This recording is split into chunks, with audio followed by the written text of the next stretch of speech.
Et bonjour à toutes et à tous, j'espère que vous allez bien. On va se retrouver aujourd'hui pour le 5e épisode, je crois, de notre tuto grandeur nature. Et on va parler aujourd'hui des vaisseaux scientifiques, et plus précisément de l'exploration et de la reconnaissance, qui sont vraiment deux concepts fondamentaux, surtout en début de partie. Et je le précise un petit peu en disclaimer, mais ça vaut pour tous les épisodes de ce tutoriel grandeur nature. Il y a vraiment plein de façons de jouer à Stellaris, on y reviendra. Moi, mon but dans ce tuto, plus que dans cet épisode, mais vraiment dans ce tuto, c'est de vous présenter une manière simple de jouer et vraiment passe-partout. Mais une fois que vous aurez maîtrisé tout ça, vous allez pouvoir vous disperser beaucoup plus. Alors dans un premier temps, qu'est-ce que c'est l'exploration et la reconnaissance ? Bah vraiment, c'est très simple si vous avez déjà joué des jeux de stratégie. Il y a 3 phases d'état dans vos systèmes. Donc les systèmes, je le rappelle, c'est tous ces petits points que vous voyez sur la carte. Là, on est vraiment sur la carte totale. Tous ces petits points blancs que vous pouvez voir, ce sont des systèmes. Et à l'intérieur de ces systèmes, vous avez toutes les étoiles présentes à l'intérieur. Nous, ce qui nous intéresse, là, c'est les systèmes. Les systèmes, ils ont 3 états possibles. Soit ils sont complètement inconnus, donc c'est le cas de la majorité d'ailleurs de ce que vous pouvez avoir sur votre écran, mais même si vous voulez vous rapprocher, vous voyez que ce système-là, il est inconnu. Ça veut dire qu'on n'a jamais mis les pieds, on n'est même pas au courant de son existence, on n'a aucune information dessus. Ensuite, vous avez le niveau, le niveau supérieur d'informations sur les systèmes inconnus, c'est les systèmes explorés. C'est tout simplement des systèmes où vous avez déjà mis les pieds dedans, mais simplement mis les pieds dedans, vous avez effectué aucune action particulière dessus. Donc c'est ce qu'on appelle l'exploration. Ça vous donne pas de renseignements particuliers. Et ensuite, vous avez le 3e niveau, donc le niveau le plus détaillé de renseignements possibles. C'est ce qu'on appelle les systèmes reconnus, quand vous avez fait tout simplement une reconnaissance du système. Et là, on peut voir que on l'a sur le système natal. D'ailleurs, vous voyez tous les éléments que vous voyez à l'écran ici, les ressources que ça nous donne. Donc ça, on en reparlera quand on parlera des ressources dans les systèmes. C'est tout simplement que votre vaisseau scientifique a déjà scanné intégralement votre système et a pris connaissance des ressources présentes dans le système. Après, elles sont exploitées ou non, c'est un autre détail. Mais vous voyez que les systèmes autour de chez nous, on ne sait pas s'il y a des ressources, il y en a probablement. Si on ne les voit pas aujourd'hui, c'est parce qu'on n'a pas reconnu les systèmes. Donc il va falloir qu'on envoie nos vaisseaux scientifiques, puisque c'est leur job, entre autres en tout cas, de reconnaître ces systèmes. On peut aussi leur demander d'explorer des systèmes inconnus. Et donc là, ça va être toute la balance, si vous voulez, de début de partie. Vous allez vouloir prendre un peu d'informations sur ce qui se passe autour de vous, notamment pour rencontrer vos premiers voisins, puisqu'au début, vous n'avez aucune connaissance de vie alien. Vous allez devoir explorer le plus de systèmes possible pour vous étaler sur la carte et avoir le plus d'informations possible. Et en parallèle, vous allez vouloir reconnaître des systèmes qui vous semblent intéressants, notamment autour de chez vous, pour voir où est-ce que vous avez envie de vous installer, notamment pour les planètes. Et ça, on va y revenir dans cet épisode parce que c'est très important et ça concerne le tout début de partie. Donc voilà. Quand vous lancez une partie, vous avez de base une petite flotte avec 3 corvettes et un amiral. Vous avez aussi un vaisseau de construction et le fameux vaisseau scientifique avec un pilote. Et ça, c'est très important puisque vous ne pouvez pas utiliser un vaisseau scientifique s'il n'y a pas de pilote. Et on a vu que c'était... Donc les pilotes, ce sont des personnalités et il faut les embaucher et c'est pas gratuit.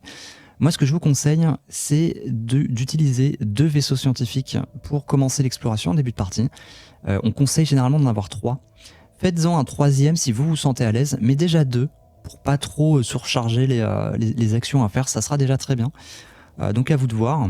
Et comme je le disais en début de partie, Stellaris, c'est un jeu où vous êtes vraiment libre. Donc moi, je vous donne une façon très générique de jouer, mais sachez que voilà, vous pouvez très bien avoir un gameplay où l'exploration ne rentre pas du tout dans votre ligne de compte. Vous voulez juste rester dans votre système natal et vous vous en fichez complètement de savoir ce qu'il y a autour. Et à l'inverse, vous pouvez avoir un gameplay qui est centré sur l'exploration, faire 5 vaisseaux scientifiques et vouloir partir le plus vite possible, le plus loin possible.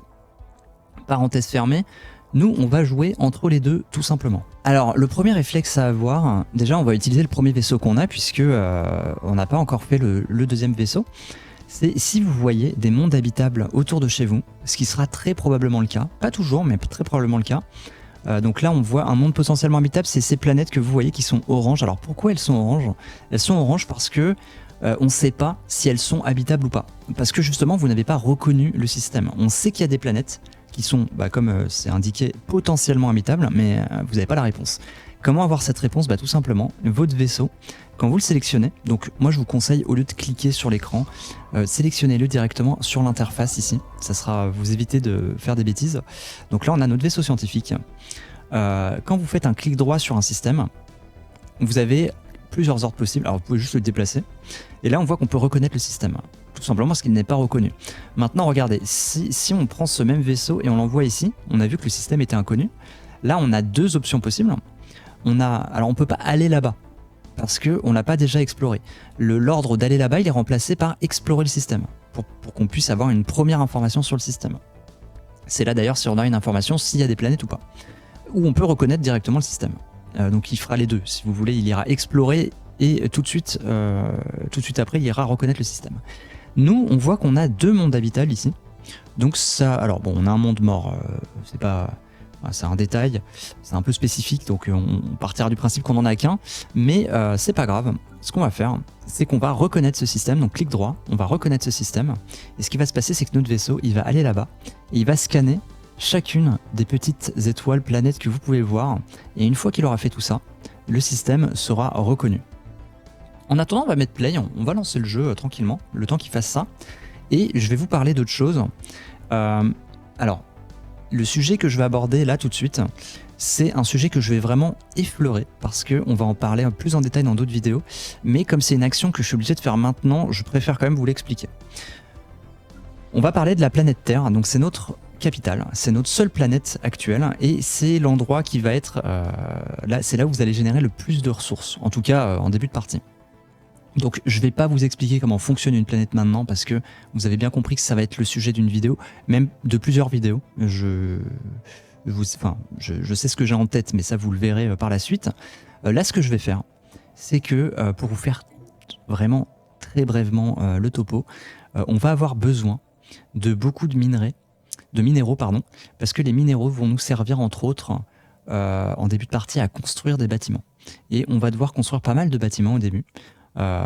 Donc, tout simplement, on veut avoir une bonne génération de minéraux. Et on va faire très très simple. Je vais me faire une mine, parce que c'est en faisant des mines qu'on va pouvoir avoir une meilleure génération de minéraux. Donc voilà, je vais utiliser mon minéraux comme ça. Je vais pas en dire plus, parce que je veux pas vous surcharger d'infos, c'est pas le sujet de la vidéo. Je voulais juste pas faire un truc sans vous dire ce que je fais. Donc, si vous êtes en train de lancer une partie en parallèle, faites-le. Même si vous savez pas pourquoi vous le faites, faites-le, ça sera jamais perdu. Une fois qu'on a fait ça, on peut regarder un petit peu comment ça se passe. Alors on a une tradition, je vais revenir à ça. Non, vous savez quoi, on va y aller tout de suite, parce que c'est assez intéressant, c'est un truc que j'oublie tout le temps. Maintenant que je viens d'y penser, c'est parfait. Là vous voyez que votre vaisseau, il a pour ordre de reconnaître tout le système, donc ça va être un peu long. Ça dépend des systèmes, ça peut être plus ou moins long en fonction du nombre de planètes ou d'étoiles qu'il y a. Et vous voyez que vous avez le détail. Il va reconnaître, si je mets play, vous voyez ici, il reconnaît au fur et à mesure chacun des endroits à reconnaître. On va le laisser tranquille, mais regardez. Vous vous souvenez, on a pris la tradition découverte. Alors là d'ailleurs, on a débloqué un point de tradition. Qu'est-ce qu'on va faire avec ce point? Vous voyez que là, on a un point qui nous donne une recherche possible, un plafond de scientifique possible, voilà. Bon, c'est intéressant, ça va moins nous intéresser maintenant, puisque regardez ce qu'on a à gauche. On a un point qui nous donne vitesse de reconnaissance plus 35%. Et des chances de désengagement des vaisseaux scientifiques plus 50%, tout simplement si votre vaisseau scientifique rencontre un ennemi, il va pouvoir plus facilement s'échapper. Donc ça c'est beaucoup plus intéressant, puisque vous voyez qu'on est justement en train de reconnaître des systèmes, donc ça va nous aider. Et regardez, je sais pas si vous vous souvenez, mais on avait parlé des décrets, donc c'est parfait puisque ça fait partie des concepts qu'on a déjà vus, donc je vous incite à regarder la vidéo si c'est pas déjà fait, puisque je vais pas revenir sur le fonctionnement des décrets vu qu'on l'a déjà vu. On a déverrouillé, grâce à cette tradition, cartographier les étoiles. Et regardez, cartographier les étoiles, ça nous donne un bonus de plus 25% de vitesse de reconnaissance, et on gagne des chances de découvrir des anomalies, on en parlera, et portée de détection des hyperlignes par les vaisseaux, donc elles ont plus de portée de détection tout simplement. Et regardez, ça nous coûte 7, on est à 0 sur 15, c'est parfait, on va le cocher. Et maintenant, on va avoir un gros bonus de reconnaissance sur notre vaisseau. Qu'est-ce qu'on va faire tout de suite?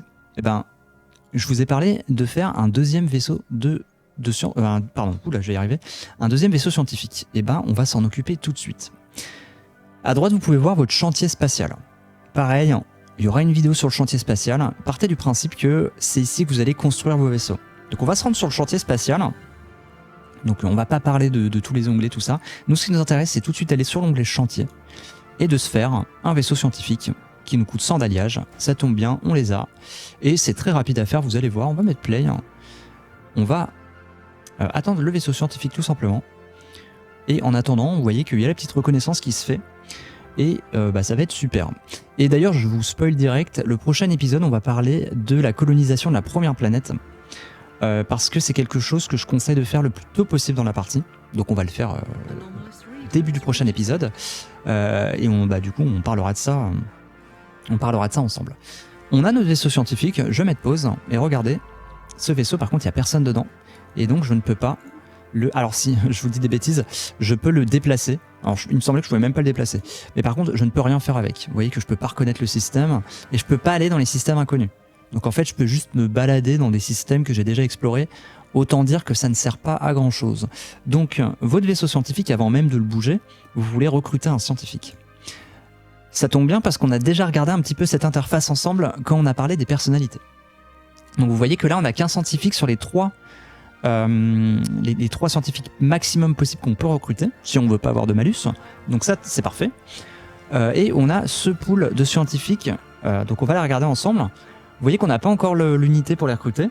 Je vais juste avancer un petit peu pour avoir... vous voyez qu'à la fin du mois, on va avoir plus 27. Donc ça sera bon. Et... hop, c'est bon.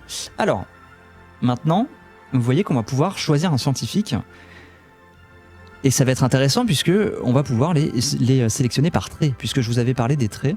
Et nous, ce qui nous intéresse, vu que là on parle d'un vaisseau scientifique, on parle pas d'un gouverneur ou d'un directeur scientifique. Lui c'est différent, c'est le premier, donc c'est une exception. On va chercher des bonus pour les vaisseaux scientifiques. Donc là on nous propose un bonus de découverte d'anomalies. C'est un bonus intéressant puisque quand il va faire une reconnaissance, il pourra découvrir plus d'anomalies, même si vous savez pas ce que c'est pour le moment et on en parlera. C'est intéressant. Ensuite, on a un bonus qui fait que vous allez prendre plus d'expérience plus rapidement. C'est intéressant aussi, finalement. Si vous n'avez pas les bonus que vous cherchez exactement, c'est un bonus qui peut remplacer, ce qui est un peu générique, qui peut remplacer le reste. Ensuite, vous avez espérance de vie plus 20 ans pour votre personnalité. C'est un peu comme le gain d'expérience pour moi. C'est un peu le bonus générique qui va remplacer, si vous voulez, si vous n'avez pas les bonus que vous recherchez sur vos autres personnalités, c'est un bonus qui va bien remplacer. Et ensuite, on voit qu'on a des bonus avec la petite icône des bougies là. Vous voyez que vous avez des bonus qui sont des bonus de gouverneur, pas de gouverneur, de conseiller. Pour l'Empire en tant que conseiller, pour l'Empire en tant que conseiller, vous avez même un malus. Alors vous voyez bien que ce scientifique n'est absolument pas intéressant pour le vaisseau scientifique. En revanche, il peut l'être pour remplacer mon directeur scientifique. Je vais pas le faire parce qu'on veut pas rentrer dans ce niveau d'optimisation. Mais là, techniquement, ce que je pourrais faire, c'est récupérer ce directeur scientifique. Mais bon, bref, on va pas faire ça. Nous, on voit qu'on a une chance de découvrir des anomalies. Honnêtement, ça me branche pas plus que ça. Donc je vais prendre un des deux bonus que je vois en bas, qui est plus générique. Et vous savez quoi, on va prendre le gain d'expérience des personnalités, tout simplement. Alors si vous avez vraiment deux personnalités pareilles et que vous savez pas comment les sélectionner, prenez toujours le plus jeune. Ça lui donne un peu plus de temps à vivre. Mais bon, là vous voyez qu'on est à 35-36, c'est pas bien différent. On va prendre l'expérience, on le recrute. Alors vous voyez que ça nous coûte 100 de base, puis ça va nous coûter 2 par mois. Donc on va passer de 27 à 25. Donc ça c'est bon, notre vaisseau il est peuplé et on peut maintenant l'utiliser. Vous voyez que ce vaisseau il est parti en reconnaissance. Donc on voit aussi qu'on n'a pas de bonus particulier sur les vaisseaux qui nous indiquent qu'un vaisseau sera plus apte qu'un autre à faire de la reconnaissance. Donc ça on verra ça après. Donc que l'un fasse de l'explo, l'autre de la reconnaissance, ça va pas changer grand chose. Ce que je vais faire, c'est que vous voyez qu'on a un autre monde habitable, enfin un monde potentiellement habitable. Donc je vais tout de suite l'envoyer, reconnaître ce système. Et je peux mettre play pour avancer un peu. Puisque je vous le dis, ça va être votre priorité de faire de la reconnaissance sur les mondes habitables très proches de chez vous. Si vous voyez un monde habitable à 8 systèmes de chez vous, c'est bien de le reconnaître, c'est moins la priorité, tout simplement. Donc là on l'envoie en reconnaissance. Vous voyez qu'au fur et à mesure, on découvre des choses. On découvre des ressources. On verra comment faire pour les exploiter, mais c'est vraiment on les sort pas de nulle part, hein, juste on les découvre, tout simplement. Alors je vais vous parler d'un petit truc, même si on n'a pas l'exemple dans cette vidéo, faut quand même que je vous en parle, puisque ça serait, parce que vous risquez de pouvoir le faire dans votre partie. C'est que, vous avez bien vu, je viens de le dire d'ailleurs, que nos vaisseaux scientifiques n'ont pas de bonus particulier par rapport à l'exploration et la reconnaissance. Donc ils sont un peu, si vous voulez, c'est un peu whatever sur ce que tu vas faire. Si vous avez un vaisseau qui a des bonus de reconnaissance, ce que vous allez faire, c'est que vous allez le prendre et vous allez, j'en ai déjà parlé dans une vidéo précédente, vous allez le renommer. Et, enfin, c'est ce que je vous conseille de faire en tout cas. Vous allez l'appeler, par exemple, Reco, pour comprendre que ça va être votre navire de reconnaissance. Ça sera beaucoup plus simple. Vous allez avoir une lisibilité beaucoup plus simple de votre micromanagement. Et disons que lui, il est meilleur pour faire de l'exploration ou des études d'anomalies ou n'importe quoi, lui on va l'appeler Explo. Voilà. Alors là vous voyez, je le répète, ça n'a pas trop de sens dans mon cas puisqu'ils n'ont pas les bonus associés. Mais voilà, faites-le si vous voyez que vous avez des spécialités. Ça peut être sur les fouilles, ça peut être sur les anomalies, ça peut être sur plein de choses. Donc on va avancer comme ça, et moi je vais vous retrouver après la première reconnaissance. Alors je vous retrouve, j'ai juste passé le temps, jusqu'à la fin de la reconnaissance, et j'ai laissé toutes les notifications que j'ai pu avoir, j'ai pas touché pour qu'on puisse voir ça ensemble, parce que c'est assez intéressant. On va faire les choses dans l'ordre. Premièrement, on voit qu'on a une petite tradition dispo. Qu'est-ce qu'on nous propose ? On peut avancer dans l'arbre de découverte. Alors je vais pas parler des bonus particuliers puisque ça va pas nous aider particulièrement là tout de suite. Donc je vais juste le prendre, avancer dans l'arbre. On voit qu'on a une priorité disponible. Donc ça c'est la priorité de base. On a déjà parlé des priorités donc c'est parfait. Je vais pouvoir la lancer. C'est un truc on l'avait pas encore lancé ensemble. Donc là on voit qu'elle était prête. J'ai cliqué dessus, elle est lancée. Et vous voyez que pendant tout ce temps, ça va donc pendant encore 10 ans, on va avoir plus 10% de bonheur des peuples citoyennes. Maintenant, on va en lancer une autre. Et regardez, on a débloqué exploration de l'inconnu avec justement notre arbre de tradition. Et on va encore avoir un plus 25% de bonus de vitesse de reconnaissance. Donc c'est parfait. Et quand on pourra la lancer, on aura même plus 100%. Donc c'est vraiment parfait. On va la lancer. Enfin, on va l'activer en tout cas. Ensuite, on voit qu'on a eu quoi ? On a eu un scientifique qui a pris un niveau. Donc vous avez le petit plus, c'est quand vous avez cette icône, vous pouvez cliquer dessus. Vous voyez que lui, c'est celui qui était en train de faire de la reconnaissance. On va regarder ce qu'on nous propose. Et on nous propose, c'est un peu particulier là, on nous propose un trait pour avoir un bonus de vitesse de fouille sur les vaisseaux scientifiques, ou alors un trait de conseiller de vitesse de recherche. Alors c'est un peu particulier ce truc, parce que comme notre pilote, c'est aussi le directeur scientifique, on va être plus intéressé par étincelle de génie. On va passer notre tour sur le bonus de vaisseau scientifique, donc c'est une petite entorse à ce que je vous ai dit. Mais voilà, on a un conseiller. Étincelle de génie, c'est un très bon perks pour conseiller, donc on va le prendre. Et du coup, on n'aura pas de bonus particulier sur notre vaisseau scientifique. Alors ce que je vais faire maintenant, c'est que notre vaisseau scientifique, il a plus d'ordre, puisqu'il a fait son boulot. Je vais l'envoyer explorer un petit peu... Alors j'ai le choix, soit je l'envoie à faire de la reconnaissance sur les planètes autour de chez nous. On va plutôt faire ça, tiens, regardez. Quand vous faites un clic droit et que vous envoyez... Regardez, je vais faire clic droit reconnaissance ici. Si je maintiens Shift et je fais clic droit reconnaissance, on va avoir un ordre, puis un autre ordre, puis un autre ordre. Vous allez pouvoir stacker les ordres. En début de partie, c'est pas mal de faire ça, parce qu'on va parler de la reconnaissance automatisée, alors je vais y venir, mais c'est vraiment automatisé, vous choisissez pas vraiment ce qu'il fait, et là on préfère le faire de manière un petit peu plus logique que qu'il parte en automatique complètement au nord, et qu'on sache même pas ce qu'il y a à côté de chez nous. Donc là je vais faire du shift-click, et son boulot à lui, ça va être de reconnaître les systèmes autour de chez nous. Donc ce système, il va être déjà reconnu, et on va l'envoyer faire ça, tout simplement. Et lui, une fois qu'il aura fini sa reconnaissance, on va plutôt l'utiliser en exploration. Donc on verra ça après. Donc voilà, ce scientifique, je peux le laisser, il va faire son taf. On voit aussi qu'on a croisé, par hasard, une puissance militaire, enfin une vie alien, si vous voulez. Alors ce sont des vers de terre, c'est des Shoggoths. Ouais, je crois que c'est pas... Oui, c'est pas des... Enfin bref, on a rencontré des aliens, et du coup, dès que vous allez rencontrer pour la première fois un alien, que ce soit n'importe quelle espèce, joueur ou pas joueur, vous allez avoir ce petit événement de premier contact qui va s'afficher. Et ce qui va se passer, on en reparlera dans... Je sais pas si je ferai une vidéo complète sur les premiers contacts parce qu'il n'y a pas grand chose à dire.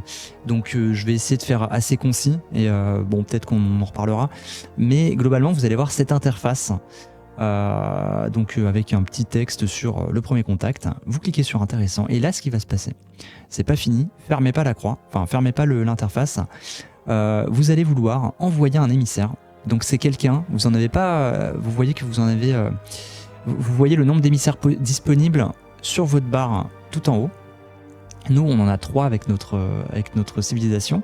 Là, ils sont tous inoccupés, donc on peut en envoyer un. On prend n'importe lequel, on accepte. Et là, vous voyez qu'en fait, vous avez quelqu'un chez vous.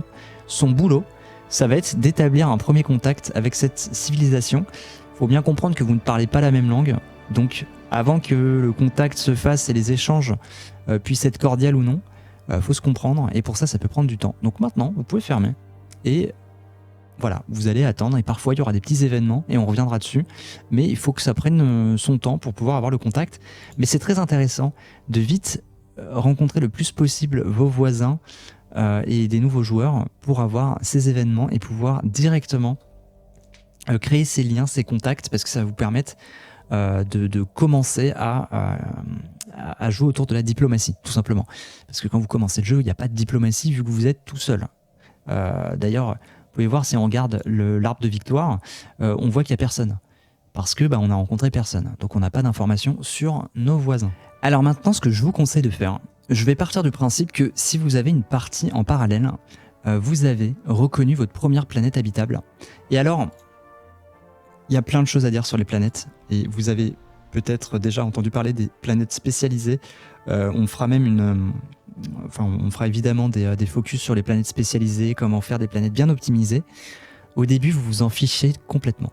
On va pas regarder, regardez, il y a 9 districts générateurs, on va en faire une planète de génération, enfin génératrice si vous préférez. On s'en fout complètement. Là, on va faire les choses beaucoup plus simples. C'est que vous voulez juste coloniser la planète. Le reste, on s'en fout, on verra plus tard. Donc, ça tombe bien, puisque comme ça, on n'a pas besoin de trop rentrer dans le détail du sujet. Je pars du principe que vous ne savez pas coloniser une planète. Donc, on va le faire ensemble. Et vous pouvez même prendre de l'avance, hein. Vous pouvez lancer les opérations avant même d'avoir reconnu le système. Il va falloir faire 2 choses pour pouvoir coloniser la planète. Premièrement, il va falloir une base stellaire sur l'endroit où il y a votre planète et envoyer un vaisseau de colon. Donc, première étape, vous prenez votre vaisseau de construction et vous allez faire un clic droit sur le système. Il faut que le système soit entièrement reconnu, pas avant. Clic droit et vous allez construire une base stellaire, enfin une base, un avant-poste. Ça vous coûte un peu d'alliage, un peu d'influence. Normalement, en début de partie, ça devrait pas être un problème. Donc vous l'envoyez là-bas. En parallèle, vous retournez dans votre chantier spatial et vous allez faire un vaisseau colonial. Alors normalement, vous avez qu'un seul colon, puisque vous allez... J'espère que vous jouez un truc pas trop compliqué. Vous prenez vos colons, hop, et on va... vous savez quoi, je vous retrouve, parce que c'est un peu long, donc je vous retrouve dès que les colons arrivent. La base sera probablement déjà construite à ce moment-là. Alors on se retrouve et j'ai fait exactement comme avant. J'ai laissé les notifications, je m'en suis pas occupé, comme ça on regarde ça ensemble. Petite tradition en plus. C'est pas très important, on va prendre celle-là. Le but c'est juste de compléter l'arbre. Là les prochaines vont pas être instantanément utiles. Ensuite, on a eu un petit niveau en plus, c'est notre présidente. Ah non, pas que, on a plein de trucs. Présidente, donc on fait des traits de conseil. On peut aussi prendre ça, puisqu'elle est aussi gouverneure. Attendez, c'est le... Non, c'est bien ça. On va prendre le trait de conseiller, vous embêtez pas. Ministre de la Défense et aussi pilote, on va prendre Rotor. Voilà, c'est un bonus pour ses flottes. Et ministre d'État qui administre la Terre. On va prendre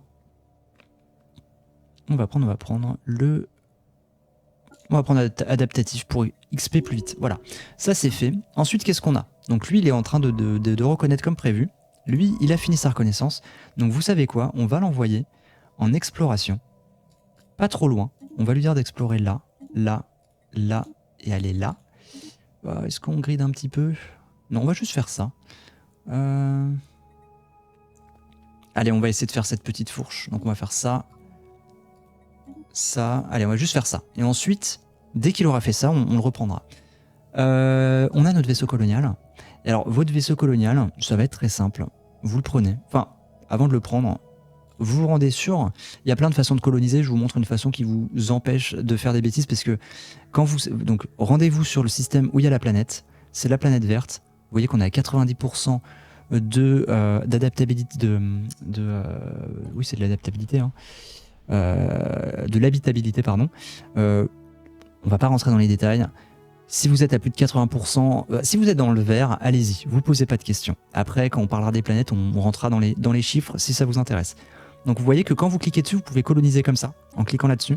Je vous conseille pas de faire ça, parce que vous pouvez avoir des mauvaises surprises. Si vous avez déjà fait votre vaisseau colonisation, en fait, si vous voulez, l'avantage de coloniser à la main comme je le fais, c'est que vous pouvez prendre de l'avance. C'est pas ce que j'ai fait pendant le let's play, mais parce que je voulais faire les choses dans l'ordre. Mais si vous voulez vraiment être efficace, votre vaisseau de colonie, votre vaisseau de colon, vous l'aurez formé bien avant. Et si vous voulez, il serait déjà à côté de la planète à l'instant même où vous avez créé la base. C'est pour ça. Mais là, on l'a pas fait parce qu'on n'est pas dans ce niveau d'optimisation. Donc, vous allez sélectionner le vaisseau colonial. Vous allez faire un clic droit sur la planète et vous allez coloniser la planète. On s'en fout de la désignation de la colonie. On verra ça plus tard. Vous laissez en auto-désigner. Il n'y a rien à cliquer. Coloniser. Vous changez de nom, changez pas de nom. Je vous conseille de ne pas changer de nom parce que dans tous les cas, on changera de nom plus tard de votre planète puisqu'on l'appellera en fonction de sa spécialisation. Mais pour l'instant, on ne sait pas ce qu'elle sera. C'est pas encore la priorité. Donc ça, c'est fait. On va laisser le vaisseau de colonisation. D'ailleurs, on va même lancer la partie. On va le laisser coloniser. Vous allez voir qu'il y a plusieurs phases pour coloniser une planète. Et on va faire une autre chose. C'est que vous voyez qu'on a reconnu cette planète, ce système. On va faire exactement pareil. C'est-à-dire qu'on va envoyer notre vaisseau de construction construire un avant-poste et on va faire un autre vaisseau colonial. Parce que on veut récupérer au moins 2 planètes le plus vite possible. Il faut savoir que les parties de Stellaris, si elles sont classiques, vous allez avoir 2 mondes habitables garantis autour de chez vous. Donc, des mondes habitables, ce sont des mondes qui sont verts, globalement, qui sont où il n'y a pas trop de problèmes.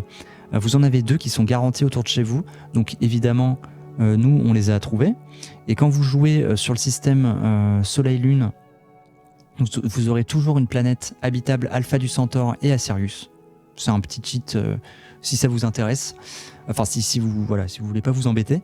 Donc nous, on va aller à Sirius aussi. Donc construction. On a fait notre vaisseau colonial. On voit qu'on a une petite technologie. Qu'est-ce qu'on va prendre ? On va prendre Génie Clinique. C'est très bien. On en parlera au prochain épisode.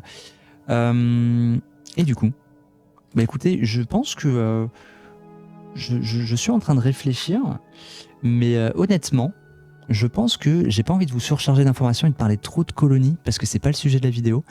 Je vous ai donné un petit peu le starter autour des vaisseaux scientifiques et si j'ai envie de synthétiser très rapidement le but des vaisseaux scientifiques quand vous commencez tout de suite la partie, ça va être, en résumé, faites 2 vaisseaux scientifiques, reconnaissez les systèmes autour de chez vous, en priorité les systèmes avec des planètes habitables.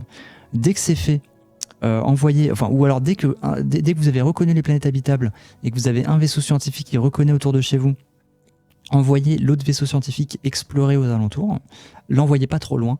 Essayez d'équilibrer un petit peu nord-est, ouest, sud l'exploration. Et comme je viens de vous le montrer, construisez des bases d'avant-poste sur les 2 systèmes, si vous les avez trouvés en tout cas, où il y a des mondes habitables, et envoyez vos colons pour coloniser la planète. Prochain épisode, on va tout de suite voir qu'est-ce qu'on fait sur une planète qui vient tout juste d'être colonisée, surtout en parlant des premières planètes, puisque plus tard dans la partie, on n'aura pas les mêmes mécanismes de début de planète, mais voilà, prochain épisode, colonisation de vos premières planètes. J'espère que la vidéo vous aura plu, que vous avez appris des choses, que c'était pas trop long. Si vous avez des questions, n'hésitez pas à me les poser en commentaire. Et moi, je vous dis à très vite pour le prochain épisode.